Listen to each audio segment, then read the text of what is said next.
Would you agree with me, Mr. Snerdley, if I were to say in a descriptive way here that the word Republican in certain elements of our culture has itself become a pejorative? The word Republican to some people is a joke. The word Republican means racist. I was touching on this yesterday in terms of what is in the minds of low information. What is a conservative today? What have somebody's 25 years old grown up? What have they been told conservative is? They don't know Reagan. They've been lied about. What do they think conservative is? Bush. Bush is, and look at how they successfully propagandized and manufactured all of the lies and the hatred about George W. Bush. They have done to the word Republican what we have done on this program to the word liberal.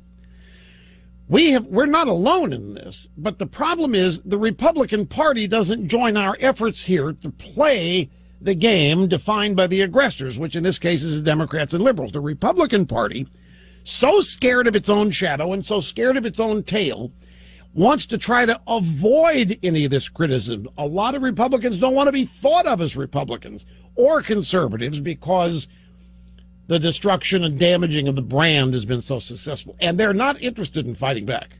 That's the last thing they want to do. But the American people are willing to fight back. The American people want to fight back. And that's why they are electing people like Cruz in Texas to go do it. Have you noticed also, folks, that this AP poll here, poll finds little to like in Washington. Americans are finding that they like little about Obama or either party. Few people approve of the way the president's handling most major issues. Most people say he's not decisive, not strong, not honest, not reasonable or inspiring.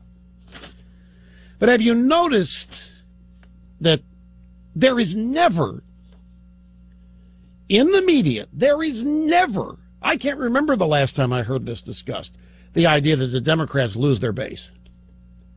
It's a constant discussion about Republicans. Not only that, not only the Republicans losing their base, they should, because the constant discussion is the Republican base is a bunch of fringe kook extremists. We never hear a word about the Democrat base. No matter what Obama does, there's never any fear or thought that he will lose his base. This is a one-way street. The media isn't the media. The media isn't news. The media isn't journalism. It's just the Democrat Party. They never give their base a reason to get mad or leave. It's not even something that's conceived to be possible, that the Democrats would lose their base. But in every discussion of Ted Cruz, every discussion of the shutdown, every discussion of trying to limit Obamacare, defund it or delay it, there's always the discussion of the Republican base. And in this case, it's the base that's the problem. And the Republican Party believes the media when they tell them that their own base is the problem. We never hear about the Democrat base. Obama, there isn't a single Democrat out there that ever has to even worry about losing his base. There's never any pressure on the base anywhere. They may as well not even exist. In fact, the Democrats don't have a base. Everybody that votes Democrat is the base. There is not a war within the Democrat Party, we're told. There aren't any more moderate Democrats left. They're all just Obamaites. The perception of that is 100% total unity. On the Republican side, the very word Republican has become a pejorative. Now, a business, what would a business do if this had happened to its brand?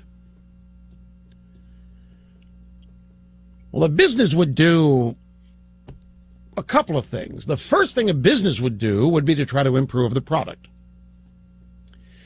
And then the business would hire new leadership. Might even change the name of the brand. But that's the last thing to happen. Normally, if your brand has suffered some damage, like the makers of Tylenol did not change Tylenol, did they? They didn't get rid of the name. They had to change the perception of the product, and they had to work really hard to do it. I'll give you any number of other examples.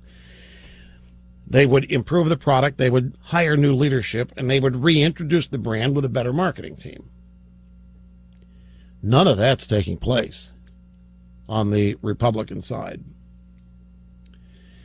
Think of the base as heavy users, best customers, if you want to continue the business comparison. And most businesses would never throw away their base.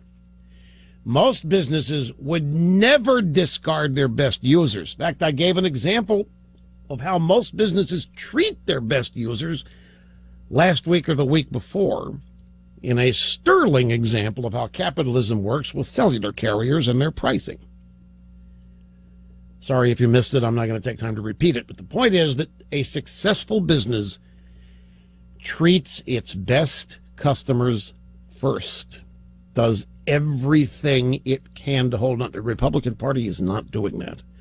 The Republican Party is essentially trying to rid itself of its best customers because it doesn't like them. Now, I understand the analogy between a political party and a business is flawed, and this does not, it's not the best, but